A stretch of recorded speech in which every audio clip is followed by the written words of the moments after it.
Sa boxing naman, inamin ni legend trainer na si Freddie Roach na minsan niyang gustong ipatigil ang laban ni People's Champ Manny Pacquiao laban kay Floyd Mayweather Jr. noong 2015 matapos niyang malaman ang totoong kalagayan ng balikat ng kanyang fighter bago pa man sumalang sa ring. Ang ibang detalye alamin sa pag-abante ni Jonas Lavarias.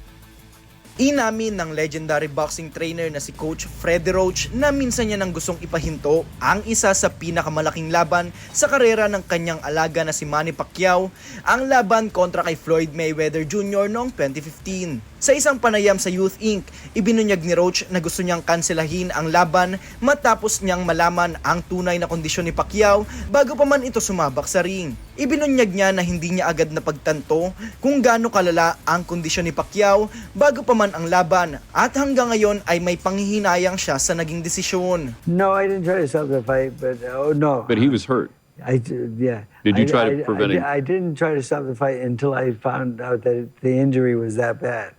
The injury on his shoulder would need surgery to fix. I still feel bad about letting that fight go because, but I wasn't powerful enough to stop that fight from happening. Ayon pa sa kanya, bagamat labis ang kasabikan at napakalaki ng nakatayang halaga sa laban, hindi niya tinitingnan ang boxing bilang negosyo lamang, kundi bilang isang larangan na dapat inuuna ang kaligtasan ng boksingero. The big promoters and so much money, the payday was tremendous. I mean, but I don't do this like for the money though. I just do it for I love the sport, and I didn't think Pacquiao was capable of fighting his best fight one-handed. Ang tinaguriang Fight of the Century ay ginanap noong May 2, 2015 sa MGM Grand Garden Arena sa Las Vegas, Nevada.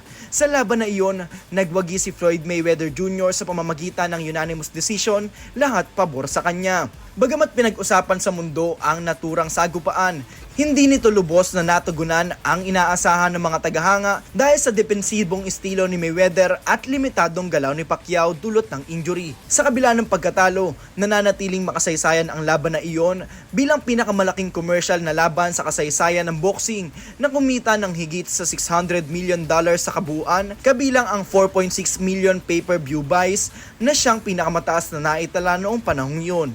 Nagsimula ang ugnayan ni Roach at Pacquiao noong 2001 at nagpatuloy ito sa loob ng 17 taon at 34 na laban kung saan nakamit ni Pacquiao ang mga titulo sa 8 magkakaibang dibisyon, isang record na hindi pa rin natatabunan hanggang ngayon. Matapos silang maghiwalay noong 2018, muling nagsama ang dalawa para sa pagbabalik ni Pacquiao sa ring nitong July 2025 kung saan nagtapos sa draw ang laban niya kontra kay Mario Barrios, ang kasalukuyang WBC welterweight champion.